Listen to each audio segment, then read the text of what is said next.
Hello students, हम लोग कर रहे हैं principles of inheritance and variation. उसमें हमने मेंडेलियन डिसऑर्डर्स स्टार्ट किया था। जेनेटिक डिसऑर्डर्स को हमने दो कैटेगरीज में डिवाइड किया था, Mendelian disorders and chromosomal disorders. Mendelian disorders जो मेंडल्स लॉज ऑफ प्रिंसिपल से ट्रेस हो सकते हैं, और हमने देखा कि इन लॉज को स्टडी कर सकते हैं हम with the help of beautiful family diagrams, family charts known as pedigree charts. Pedigree charts को जब हम एनालाइज करके इन पर्टिकुलर डिसऑर्डर्स को स्टडी करते हैं, इन पर्टिकुलर डिसऑर्डर्स का इनहेरिटेंस स्टडी करते हैं, तब हम इसको पेडिग्री एनालिसिस बोलते हैं। आई रिपीट, पेडिग्री चार्ट्स को एनालाइज करके हम डिजीजेस का इनहेरिटेंस ट्रेस करते हैं, तो ये क्या है, पेडिग्री एनालिसिस। जिस तरह अब Mendelian disorders can be broadly divided into autosomal as well as sex linked. Second classification इनकी बनती है कि the disease can be dominant और रिसेसिव। इन दोनों क्लासिफिकेशन को मिला करके हमने एक सिंगल क्लासिफिकेशन के तौर पे मेंडेलियन डिसऑर्डर्स को इन 4 ब्रॉड कैटेगरीज में डिवाइड कर दिया है। 4 broad categories: autosomal dominant, autosomal recessive, sex linked dominant and sex linked recessive. Sex linked diseases को हम एक्स लिंक्ड भी कह सकते हैं, क्योंकि इनके जो जीन्स होते हैं वो एक्स क्रोमोसोम के ऊपर ही होते हैं। इफ एक्स क्रोमोसोम के ऊपर ना होकर के वाई क्रोमोसोम के ऊपर कोई भी जीन हो तो उसे हम हॉलैंड्रिक जीन्स बोलते हैं। हॉलैंड्रिक पूरी तरह मेल के जीन्स, क्योंकि एक्स तो मेल और फीमेल दोनों में होता है, वाई सिर्फ और सिर्फ मेल्स में होता है, और male specific features Y carry करता है। क्लियर? तो वाई के ऊपर जो जीन्स होते हैं वो हॉलैंड्रिक होते हैं। अब coming back to the Mendelian disorder, as we divided them into 4 different categories in the previous lecture, I told you some sort of tricks to solve the pedigree questions. Pedigree question is a short question in your NEET exam. आपके theory exam में तो हर बार ये आता ही आता है, theory exam में भी बहुत ज्यादा चांसेस रहते हैं आने के, लेकिन जो आपके 90 क्वेश्चन नीट में आते हैं उनमें से ये एक क्वेश्चन शॉर्ट क्वेश्चन आपको आता है पेडिग्री चार्ट, ऑलमोस्ट हर बार आता है। ठीक है, तो इसके अकॉर्डिंग हमने ये 4 कैटेगरीज में डिवाइड किया। आपको हर बार क्वेश्चन आएगा, the following pedigree chart belongs to which type of Mendelian disorder? Option A autosomal dominant, option B autosomal recessive, option C sex linked dominant, और option D X linked recessive. तो आप कैसे पहचान पाओगे? उसके लिए I have told you tricks, a certain tricks. बच्चे broadly study कर लेते हैं, ऐसे होता है थ्योरी बहुत सारी स्टडी कर पाते हैं, लेकिन आंसर इस क्वेश्चन का नहीं दे पाते हैं, फिर वहां पे जाके कंफ्यूज हो जाते हैं। तो उस कंफ्यूजन से निकलने के लिए I have told you certain points that you have to remember, remembering which you will never fail in your question regarding pedigree charts. Clear? I will just quickly revise these points and then आज in the last lecture मैंने थोड़े से simple से chart अपने मन से कुछ chart ऐसे बना के आपको एक्सप्लेन कर दिया था ये कंसेप्ट। आज मैं थोड़ा सा कॉम्प्लेक्स चार्ट बना के आपको ये एक्सप्लेन करने की कोशिश करूंगी। ठीक है, जैसे यहाँ पे एक फैमिली डिस्कस की थी, हम दो फैमिलीज का आपस में फ्यूजन, वो सब कुछ हम डिस्कस करेंगे। उसके according complex pedigree charts draw करके उनके थ्रू आज स्टडी करने की कोशिश करेंगे। उससे पहले मैं क्विकली ये रिवाइज करा दूं आपको। I hope you have learned these points till now, but still I would like to repeat them with you and just check them out if you have written something wrong और anything. आपके दिमाग में भी कोई confusion हो तो अभी इसको दूर कर लो as I repeat this, because as I am going to discuss from what complex charts, then I don't want you to get confused then. ठीक है, तो ऑटोसोमल डोमिनेंट के लिए कौन से पॉइंट्स आपको ध्यान में रखने हैं? ऑटोसोमल डोमिनेंट के लिए आपको पॉइंट ध्यान रखने हैं, इट डजंट स्किप जनरेशन। देखो, एक ब्रॉडर आपके पास एक चार्ट आया, एक पेडिग्री चार्ट आपके पास आता है, और आपको क्या दिख रहा है? आपको ये चीज दिख रही है, disease never transfers from father to son, disease never transfers from father to son. ये दोनों पॉइंट दिख रहे हैं। अगर डिजीज एक पॉइंट आपको दिख रहा है कि disease never transfers from father to son, और तो हमें तुरंत पता चल जाता है कि ये एक्स लिंक्ड हो सकता है, एक्स लिंक्ड हो सकता है। ठीक है, तब हम इन पॉइंट्स पे फोकस करना शुरू कर देते हैं। अगर ये पॉइंट हमें नहीं दिखता है, फादर से सन में अगर डिजीज जाता हुआ दिख गया तो हम श्योर शॉट मान लेंगे कि वो क्या है, ऑटोसोमल है। फिर उसमें से चेक करेंगे कि वो डोमिनेंट है या रिसेसिव है। ठीक है, इस तरह से आपको एक पॉइंट जो आपको ज्यादा कैची लगता है उसको देख के आप शुरू कर सकते हो as your first leading point taking any pedigree chart. ठीक है, तो अब जैसे हमने देखा एक चार्ट में बाई चांस हमें दिख गया कि फादर से सन में जा रहा है, मेल से मेल में जा रहा है, तो हम आ जाएंगे कि ओके इट इज ऑटोसोमल। ठीक है, या कोई और क्लू, बाई चांस ये क्लू हमें नहीं मिलता है, कोई और क्लू हम उस पर देख रहे हैं, ब्रॉडर एस्पेक्ट में देख रहे हैं, तो सारे पॉइंट्स में क्या हम ऑटोसोमल डोमिनेंट में मेनली क्या देखेंगे कि doesn't skip generation, then affected parents can have unaffected children. तो यहाँ पे क्या है, इन दोनों के कॉन्ट्ररी पॉइंट्स, ये जनरेशन स्किप नहीं करता है और ये जनरेशन स्किप करता है। रीजन बहुत ही ज्यादा क्लियर है, ये ऑटोसोमल डोमिनेंट है। ऑटोसोमल डोमिनेंट में डिजीज ये शो करेगा, डिजीज ये शो करेगा, ये भी डिजीज शो करेगा। Mother and father both are showing disease, तो डिजीज्ड पेरेंट्स सपोज करो दोनों ही डिजीज्ड है। ठीक है, तो इनके केस में अगर ये स्मॉल ए, क्योंकि ये क्या है ऑटोसोमल डोमिनेंट, अगर कैपिटल ए हुआ तभी, तो इसके 4 कॉम्बिनेशंस बनते हैं, इसके 4 कॉम्बिनेशंस बनते हैं, लेकिन इनका एक पॉसिबल कॉम्बिनेशन हेट्रोजाइगस की कॉम्बिनेशन मुझे बार बार रिपीट करने की जरूरत नहीं, you all know homozygous capital A, homozygous small A and heterozygous A 50% का होता है, हेट्रोजाइगस ए बनेगा 25%, स्मॉल ए का कॉम्बिनेशन बनेगा 25%, कैपिटल ए का बनेगा। तो अगर ये स्मॉल ए का कॉम्बिनेशन बन रहा है, ये भी चांस है ना बनने का, तो इसमें देर आर कि ये affected parents can have unaffected children, ये चीज की पॉसिबिलिटी इसमें रहती है। दूसरे केस में पॉसिबिलिटी हाई कहाँ रहेगी, जहां पे एक पेरेंट अफेक्टेड है, दूसरा पेरेंट ऑटोसोमल डोमिनेंट, दूसरा पेरेंट पूरी तरह रिसेसिव है। तो यहाँ पे जो एक पेरेंट है वो हम देख रहे हैं कि हेट्रोजाइगस है, तो इसमें कितने बन रहे हैं chances, capital A with small A, capital A with small A, then small A, तो 50% चिल्ड्रन अफेक्टेड भी हो सकते हैं, लेकिन हो सकता है ये पैदा ही ना हो, ये वाले हेट्रोजाइगस जीन्स के साथ ये पैदा ही ना हो, कंप्लीटली अनअफेक्टेड चिल्ड्रन ही पैदा हो जाए। So there are chances that affected parents can have unaffected children. ठीक है, क्योंकि ये डिजीज क्या है, ऑटोसोमल डोमिनेंट है, जहां पे डोमिनेंट ट्रेट जाएगा वहां पे ही ये होगा, जहां पे डोमिनेंट वाला जीन नहीं जाएगा वहां पे ये नहीं होगा, जहां पे डोमिनेंट जाएगा like here this one and this one will be affected whereas these two will be unaffected and it doesn't skip generation. यानी कि डजंट स्किप जनरेशन में क्या है कि यहाँ पे अगर ये हो गया डिजीज, अगर ये नहीं हो सकता कि इनसे, इस फादर से, जैसे इस मदर से इन बच्चों में नहीं गया, then this daughter is marrying someone and producing children, तो ये नहीं हो सकता, as her husband is normal, तो इसके बच्चों में ये डिजीज नहीं आ सकेगा। ऐसे नहीं हो सकता कि एक जनरेशन में हो गया उससे अगली छोड़ के अगले में हो जाए। सिर्फ अफेक्टेड पेरेंट्स के आगे चिल्ड्रन अफेक्टेड हो सकते हैं, लेकिन अनअफेक्टेड भी हो सकते हैं। This point is also there, affected parents can have these, affected parents can have unaffected children and unaffected children when they will become parents they cannot produce unaffected children. जो unaffected है, unless and until that unaffected person marries an affected person, unless and until an unaffected person marries an affected person cannot produce affected children. Simple सी बात है, parent affect होगा तो ही child affect होगा। ठीक है, अफेक्टेड पेरेंट्स के unaffected children हो सकते हैं, लेकिन उल्टा अनअफेक्टेड पेरेंट्स के अफेक्टेड चिल्ड्रन नहीं हो सकते। लेकिन इस केस में ऐसा होता है, बिल्कुल ऑपोजिट पॉइंट्स है। इस केस में अफेक्टेड पेरेंट्स के अनअफेक्टेड चिल्ड्रन हो सकते हैं, लेकिन अनअफेक्टेड पेरेंट्स के अफेक्टेड चिल्ड्रन नहीं हो सकते। वो होंगे तो यहाँ पे बिल्कुल contrary point.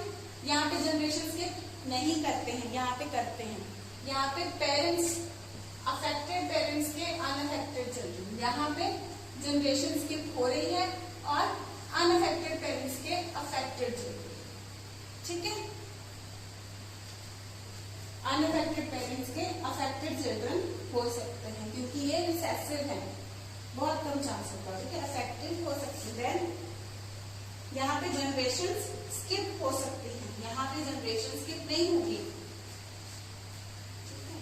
Then X link dominant और सेक्स लिंक डोमिनेंट, ये कभी भी, ये दोनों जो जब भी एक्स लिंक या सेक्स लिंक है, they will never transfer from father to son, ये कभी नहीं जाएगा। And all the daughters of the affected father will be affected, daughter सारी अफेक्टेड होंगी। क्यों? एक्स लिंक डोमिनेंट, क्योंकि फादर के एक्स में, फादर डिजीज है तो फादर का एक्स तो डॉटर में जाएगा ही जाएगा, and we know that it is dominant.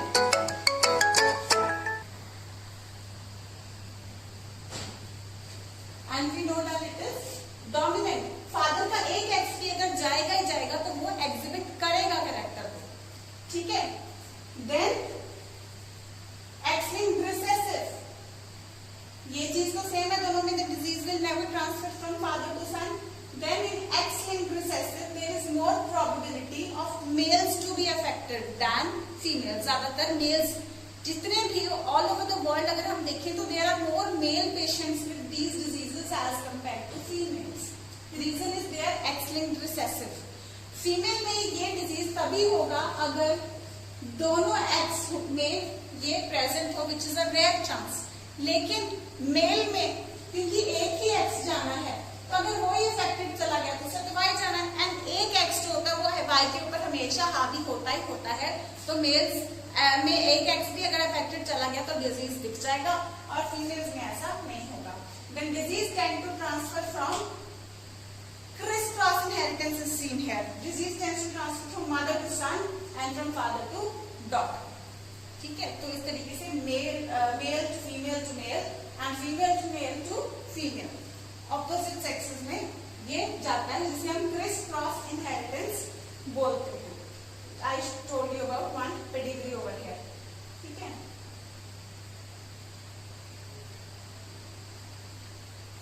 Affected father was here, and affected father will never have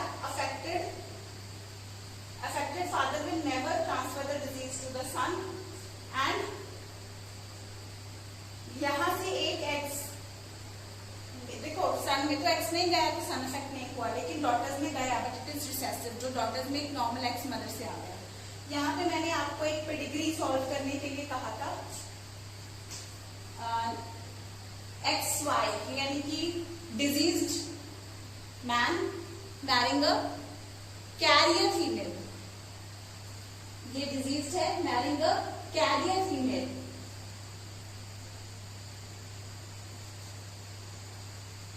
तो इसके क्या चांसेस हैं? Since it is diseased,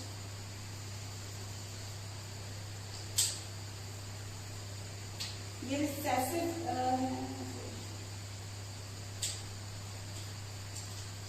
diseased man marrying a carrier female, तो दोनों ब्लू वाले एक्सेस जुड़ सकते हैं, यानी कि this daughter will be affected because यह रिसेसिव है, लेकिन दोनों अफेक्टेड हो गए, है ना। यहाँ पे हमने देखा था कि अगर ये अफेक्टेड मैन नॉर्मल वुमन से शादी करता है तो इनके बच्चे सारे नॉर्मल होते हैं, जो इनकी डॉटर्स हैं वो कैरियर बन जाती है, लेकिन इस केस में डॉटर अफेक्ट हो गई है, ठीक है। दूसरा केस क्या हो सकता है, इसका फादर का एक तो वाई आएगा ही आएगा दोनों में,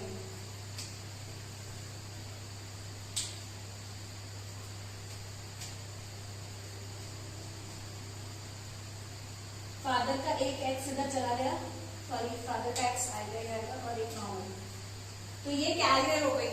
तो 50% फीमेल, जितनी भी फीमेल्स बनेंगी इसमें से 50% will be diseased and 50% will be carrier, बिल्कुल नॉर्मल की कैरियर भी नहीं है, डिजीज भी नहीं है, ऐसा 0% होगा, ठीक है। देन सन्स में अगर बात करें तो क्या होगा, वाई जाएगा फादर से, और सन्स में एक्स कोई भी जा सकता है मदर से,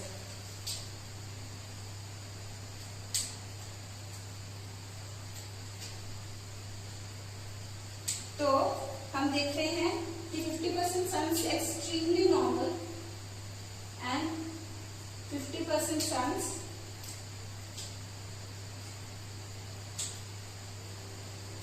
अफेक्टेड। अगर टोटल देखें तो 50% चिल्ड्रन अफेक्टेड, 50% अनअफेक्टेड, लेकिन वो अनअफेक्टेड में से जो 25% are carrier which are daughters and rest 25% जो मेल्स हैं।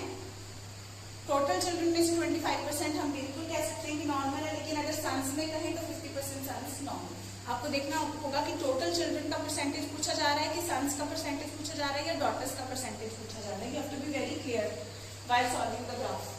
ठीक है, बहुत कॉम्प्लेक्स करके भी आपको पूछा जा सकता है। Okay, this daughter then further marriage this sort of person, तो वो आप समझ जाओगे। देन इसकी मैरिज आगे शो कर दे तो भी आप उस क्रॉस को सॉल्व कर सकते हो। ठीक है, so this is about yesterday's work and your homework also, homework solution. I'll just drop this and we will start with the somewhat complex categories now. ये जो बीच में कुछ terminology, I'm not writing something like Hollandric, ठीक है, तो you must write this down. Hollandric का लिख लो H OLANDRIC, Hollandric है, यानी कि whole of that is present on the androgenic gene. Androgenic कौन सा है? Y है, तो पूरी तरह से वो Y के ऊपर प्रेजेंट है। ठीक है, तो ये मैं पॉइंट्स रब कर रही हूँ, but keep these points wherever you have written them, keep these points written in front of you so that whatever pedigree I am going to solve here, whatever pedigree I am going to solve, उसका hint आपको अपने note किए हुए point से सामने से ही मिलता है।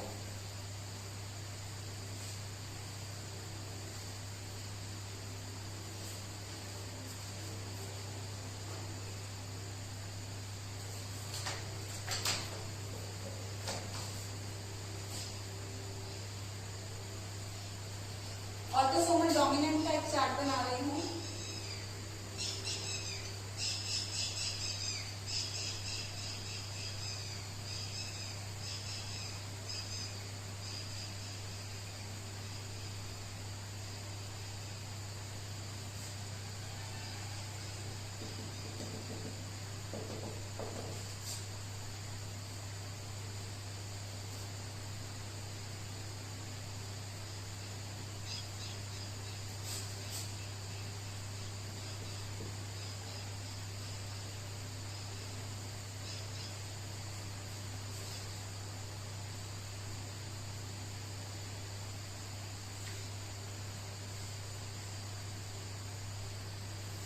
See, here I've done two families. दो families यहाँ पे मैं दिखा रही हूँ।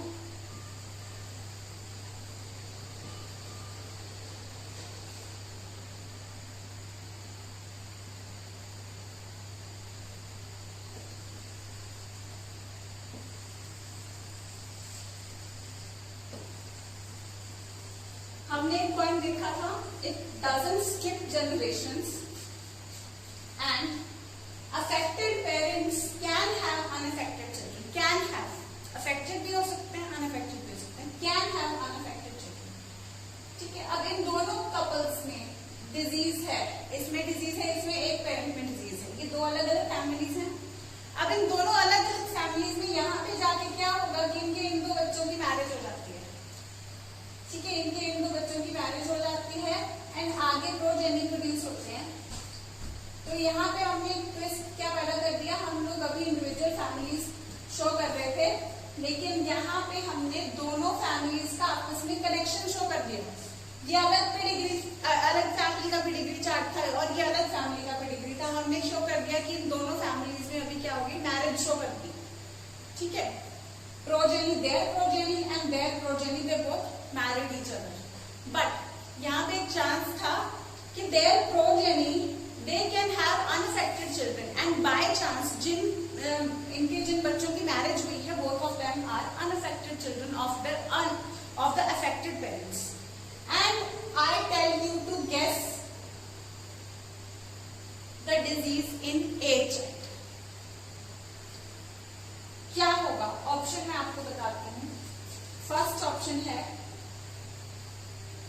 नॉर्मली जैसे आपको मैं ऑटोसोमल डोमिनेंट के अंदर लिख रही हूँ, you know what is autosomal dominant. तो ऑटोसोमल मैं दो ऑप्शंस देती हूँ आपको, ऑटोसोमल डोमिनेंट और नन ऑफ द अबव। चलो क्या लगाओगे?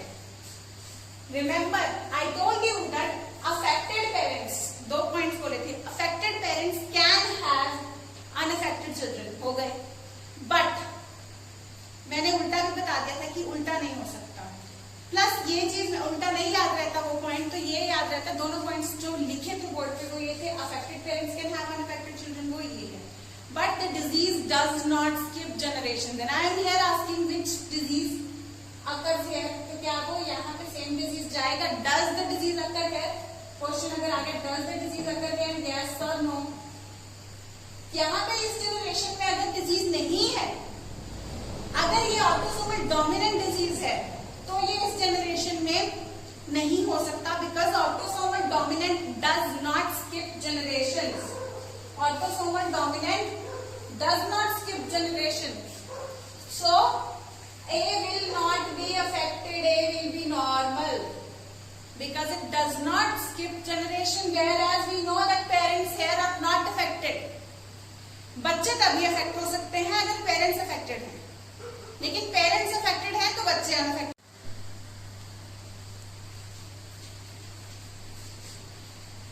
एंड आई वाज टेलिंग कि पेरेंट्स अफेक्टेड हैं तो बच्चे कुछ अनअफेक्टेड हो सकते हैं। इसकी अगर हम एग्जांपल ले लें, पॉलीडेक्टाइली, देखो नाम से पता चला पॉलीडेक्टाइली। डेक्टाइली से मतलब है डिजिट्स, यानी कि मल्टीपल डिजिट्स। कुछ बच्चों की आपने देखा होगा, हम कहते हैं ना उसके हाथ में, एक हाथ में 6 उंगली है 5 की जगह पे, सो दैट इज मल्टीपल जब डिजिट्स हो जाती है नॉर्मल से, दैट इज पॉलीडेक्टाइली। ठीक है, तो वो polydactyly is autosomal dominant trait. Not always diseases, but there can also be traits. Disease is formed from the word dis-ease, where the person is not at ease. But here, person doesn't feel uneasy, so we can say just autosomal dominant trait. A feature also can be studied like this. ठीक है, not only diseases. Autosomal recessive का एक chart I am having. Autosomal recessive का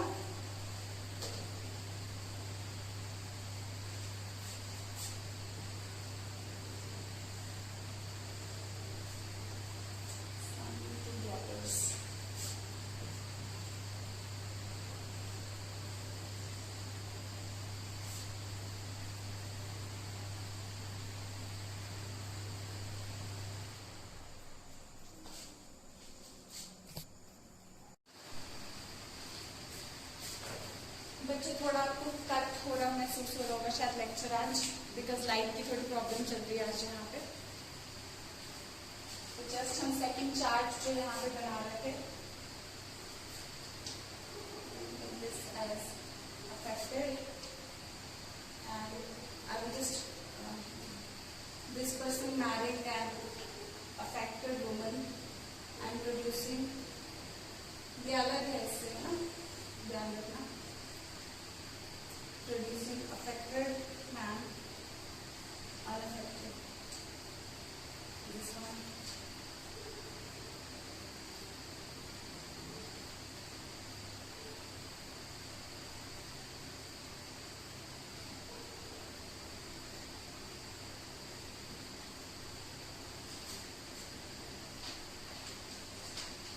You are just, I saw these questions and I observed them to be good. So I plan to discuss them with you.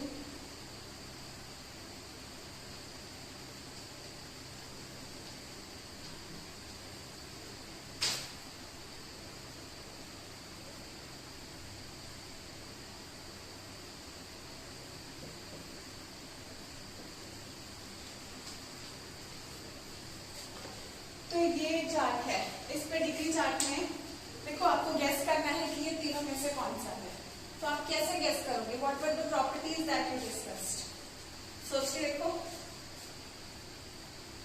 हमने कहा था it can skip generations, इसमें autosomal recessive है, it can skip generations and unaffected parents, unaffected parents can have affected children.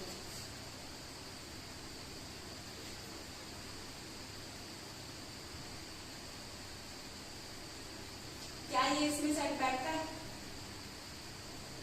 अब इतना easy भी नहीं है ये, है ना, इतना इजी ये चार्ट नहीं हो रखा है, तो इसको आप कैसे सॉल्व करोगे?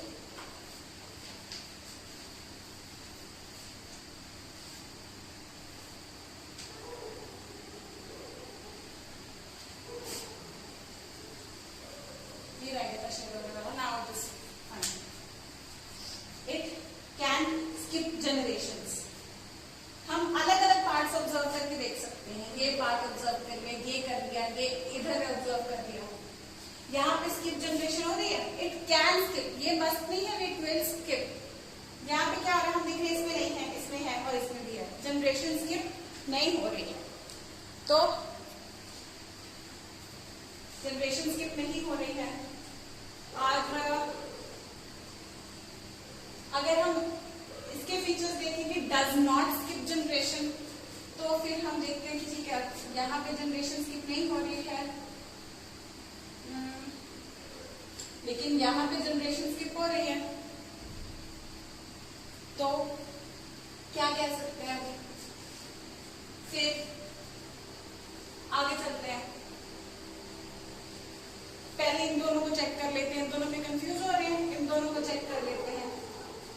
Father affected, father cannot have affected son, लेकिन affected father has affected son, तो यानी कि ये एक्स लिंक तो नहीं है इन दोनों में से। दोनों में हमने देखा इट, सबसे पहले affected parents can have unaffected children, affected parents can have unaffected children, affected parents can have unaffected children आ रहे हैं। then और उधर पॉइंट क्या था? unaffected parents can have affected children, unaffected parents can have affected children, दोनों का मिल रहा है, तो can skip generations, cannot skip generation, ये देखना पड़ेगा हमें, ठीक है। इसमें था क्या, इसमें क्या था? कैनॉट स्किप जनरेशन, और इसमें कैन स्किप जनरेशन, तो जनरेशन स्किप हो रही है, यस यहाँ पे हो रही है, तो यानी कि ऑटोसोमल डोमिनेंट नहीं है, ऑटोसोमल रिसेसिव है। था ना ये कॉम्प्लेक्स? आई रिपीट, इस चार्ट को देख के बताना है आपको, यहाँ पे भी दो फैमिलीज की मैरिज दिखाई है, इस चार्ट को देख के बताना है आपको कि चारों में से कौन सा है। एक्स लिंक किससे निकल जाता है? फादर टू सन, ट्रांसमिट नहीं होते हैं, यानी कि ये दोनों नहीं है। ऑटोसोमल डोमिनेंट और रिसेसिव में हमने दोनों के पॉइंट्स मिल रहे थे, फिर हमने स्किप जनरेशन वाला पॉइंट देखा कि कैन स्किप और कैन नॉट स्किप। यहाँ पे था कैन स्किप जनरेशन और यहाँ पे था डज नॉट स्किप जनरेशन, और यहाँ पे देखा हमने जनरेशन स्किप हो रही है, that means it is autosomal recessive, ठीक है। तो उसके वही पॉइंट्स के हिसाब से आप लोग इसको सॉल्व कर पाते हो। So this is autosomal recessive, तो इनकी एग्जांपल लिखी ऑटोसोमल रिसेसिव की, सिकल सेल एनीमिया का एग्जांपल आपकी बुक में ही है। इसके अलावा कौन सी लिखोगे? एक ईयर लोब्स, ईयर लोब्स को आपने 10th में किया हुआ अटैच हो सकते हैं, यानी कि आप लोग साथ में देखो तो ईयर जो होता है वो इस तरीके से अटैच होता है कुछ लोगों का, और कुछ लोगों का यू फ्री ईयर लोब होता है, ये पार्ट लटक रहा होता है ना, ये पार्ट लटक रहा होता है, तो free ear lobe.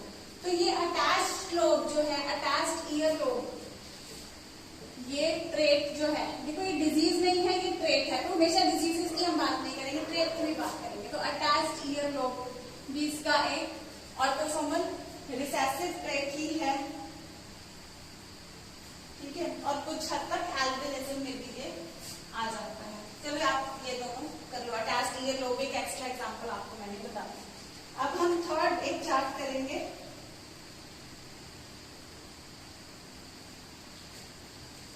I will draw one chart over here now.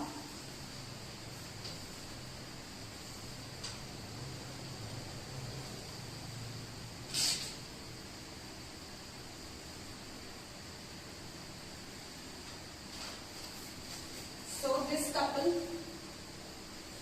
having 3 daughters. affected.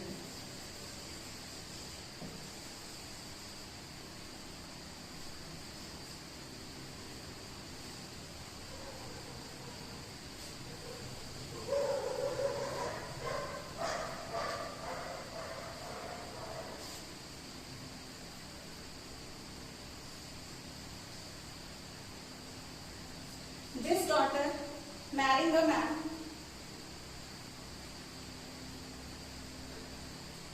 producing 4 children, 2 sons and 2 daughters.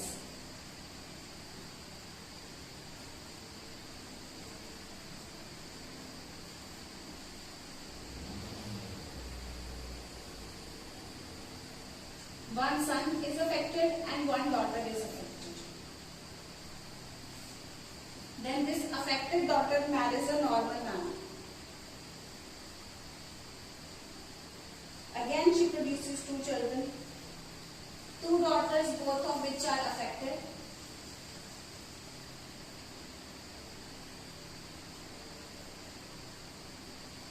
And out of sons, 1 affected son and 1 unaffected son.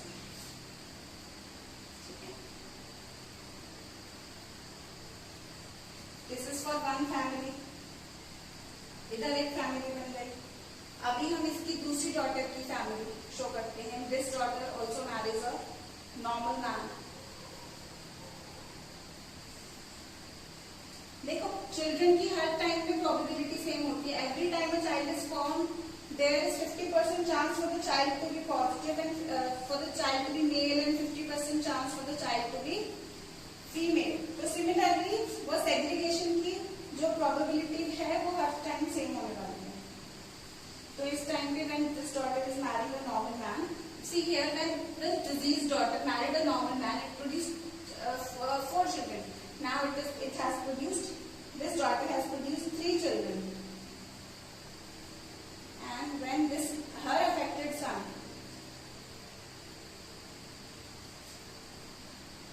marries a normal woman,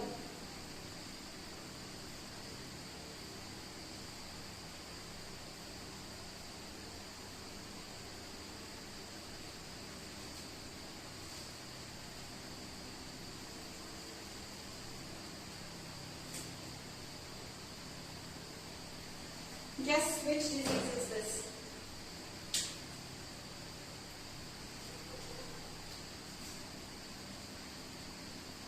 सबसे पहले x linked dominant या recessive. Father से सन में नहीं जाता है disease, father से daughters में जा रहा है. सन का यहाँ पे है, ठीक है, नहीं जा रहा है, सन में नहीं जा रहा है. सो हो सकता है. और फिर से देख लेते हैं और कहीं फादर अफेक्टेड है, फादर अफेक्टेड है, सन्स में दोनों में नहीं जा रहा है, और कहीं फादर अफेक्टेड नहीं है. Even if this son was not shown here for making it a complex case, then आप आगे ट्रेस करके देख लो कि हो रहा है. यहाँ पे हमें एक ही फादर फिर मिलेगा, जो मेल अफेक्टेड मेल ऑफ एक ही अफेक्टेड फादर मिलेगा ऑफ द सन्स. तो यहाँ पे हमें लगेगा कि ये ठीक है, नहीं पॉसिबल है. देन ऑब्जर्व करके देखो और क्या चीज है. ऑल द डॉटर्स, क्योंकि एक्स फादर में एक्स में है, सन्स में नहीं जा सकता क्योंकि सन में वाई जाएगा. ये एक्स तो डॉटर्स में जाएगा. So all the daughters of the affected father will be affected. इसकी जितनी भी डॉटर्स, 3 ही डॉटर्स की तीनों अफेक्टेड. देन यहाँ पे इसका जो हस्बैंड है वो नॉर्मल है, इसका हस्बैंड भी नॉर्मल है, कहीं पे हस्बैंड नॉर्मल है. यहाँ पे हस्बैंड डिजीज है, मैन डिजीज. यहाँ पे मैन डिजीज है, इसकी सारी डॉटर्स अफेक्टेड. यहाँ पे मैन डिजीज है, इसकी एक ही डॉटर है, एक ही अफेक्टेड. और कहीं मैन डिजीज, यहाँ मैन डिजीज है लेकिन इसका दिखाया नहीं गया. तो हमें दोनों पॉइंट्स यहाँ पे साबित होते दिख रहे हैं कि फादर से सन में नहीं जाता है. और तो यहाँ पे इधर ज्यादा क्लियर कर देते, इसका भी सन जैसे शो किया हुआ क्रॉस में, तो ये भी अफेक्टेड नहीं है और यहाँ पे ये भी अफेक्टेड नहीं है. तो ये पॉइंट भी अच्छे से साबित हो रहा है कि फादर से सन में नहीं जा रहा. And all the daughters of the affected father are affected. That means it is X linked dominant disease. It is distinct dominant disease. Let's work out with the next cross.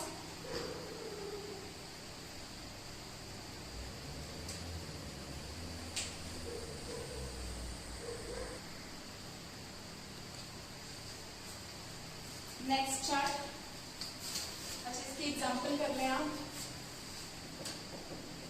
Vitamin D resistant rickets, यानी कि जो vitamin D से भी ठीक नहीं हो रही हो, जहां हम कैल्शियम भी अच्छे से दे रहे हैं और विटामिन डी भी अच्छे से दे रहे हैं, तो भी रिकेट्स है, पेशेंट को ठीक नहीं हो रही है, यानी कि वो जीन से रिलेटेड है। विटामिन डी रेजिस्टेंट रिकेट्स है एक example.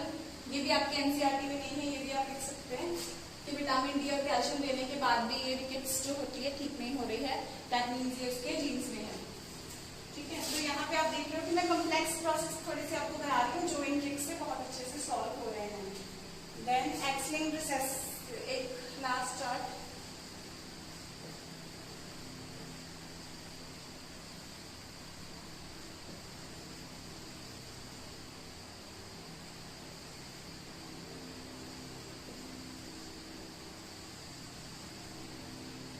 So this couple here has 4 children, 2 daughters, both unaffected, affected mother है और उसके sons affected हैं,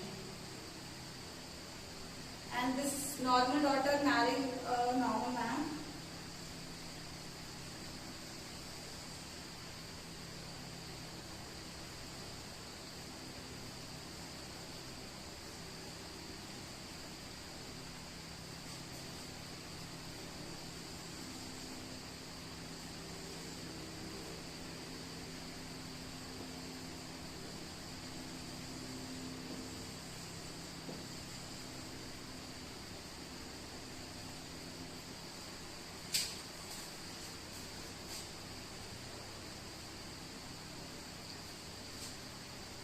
यहाँ पे हम कहते हैं कि males affected more than females, वो भी हमें ज्यादा मेल्स वैसे दिखाई दे रहे हैं यहाँ पे अफेक्टेड। ठीक है, जैसे कि इसमें अगर मदर से गया होगा ऑब्वियसली जीन, लेकिन मदर अनअफेक्टेड होती है क्योंकि एक्स-लिंक्ड रिसेसिव है, और सन्स में, मेल्स में ये अफेक्ट हो जाता है, that is why males are more affected. और एक चीज हमने कहा था कि यहाँ पे क्या होती है, criss cross inheritance, criss cross inheritance यहाँ पे देखने को मिल जाती है। ठीक है, so mother to son, this has not reproduced, mother to son to daughters, तो ये क्रिस क्रॉस इनहेरिटेंस है। यहाँ पे भी अगर ये आई है तो उसके ऑपोजिट जेंडर से आता है। ठीक है, एक्स, तो यहाँ पे आप देख सकते हो mother to son to daughter, ये क्रिस क्रॉस इनहेरिटेंस का एक पॉइंट हमें देखने को मिल रहा है। And disease never transfers from diseased father to son, ऐसा कोई केस हमें नहीं दिख रहा है। यहाँ पे डिजीज फादर है लेकिन मदर भी डिजीज है, तो हम इस केस को पॉइंट आउट वैसे नहीं कर सकते। तो हम जो दूसरा केस है, अगर हम इन दोनों के साथ कंपेयर करके इसको देखें, दोनों केसेस को अगर हम कंपेयर करके देखें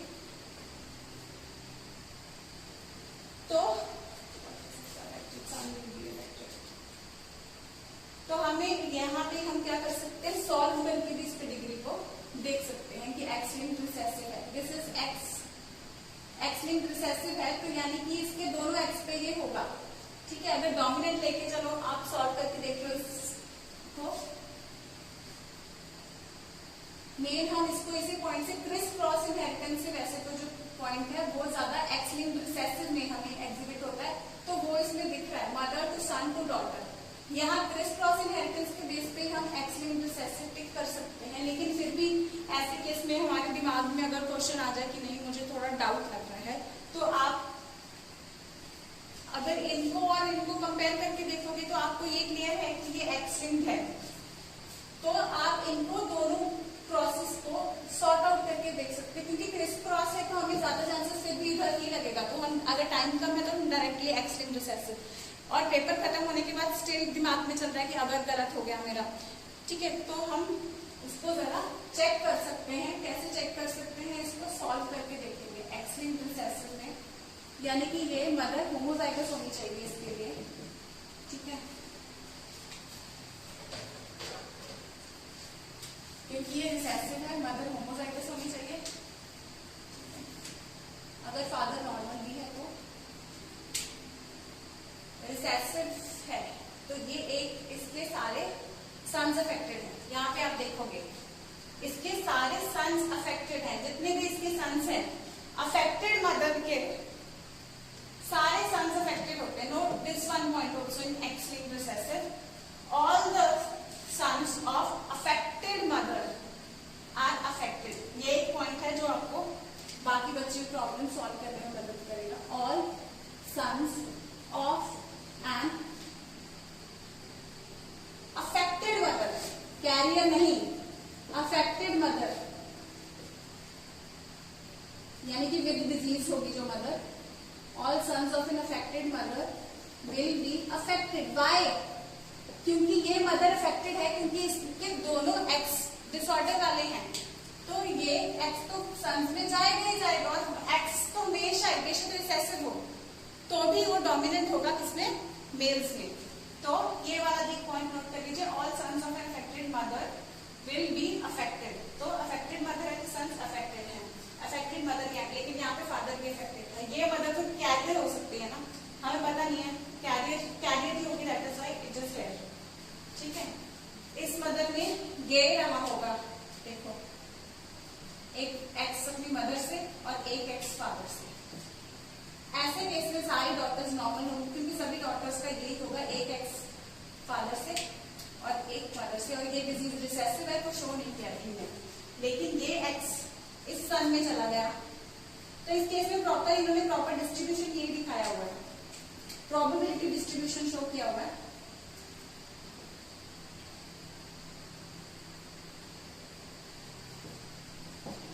डॉटर्स के केस में फादर से एक्स आएगा ही आएगा, मदर से कोई भी एक्स आ सकता है, लेकिन ये रिसेसिव है तो ये फिर भी अनअफेक्टेड होगी, कैरी होगी अपनी मदर की तरह। सन्स के केस में फादर से वाई तो आएगा ही आएगा, और एक्स नॉर्मल आ सकता है, और अगर डिजीज वाला आ गया तो ये सन अफेक्टेड है, इसीलिए ये सन अफेक्टेड है इसमें, ठीक है। तो अगर हम क्रॉस बना करके देखिए, क्रॉस बना करके भी देख सकते हो, जैसे ये वाला एक पॉइंट अगर नोट करें तो इस पॉइंट से भी आपका सॉल्व भी हो रहा है। This point of approximation perhaps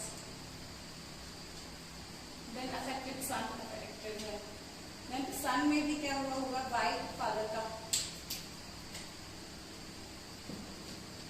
तो सन्स को अफेक्ट सारे हो गए होंगे, क्योंकि सन में तो ये एक्स जाएगा ही जाएगा। 100% sons of affected mother will be affected, and और ऊपर से सन अफेक्टेड ने अफेक्टेड मदर से ही शादी कर लिया ना, अफेक्टेड फीमेल से ही शी मैरिड, तो इसके सभी बच्चों में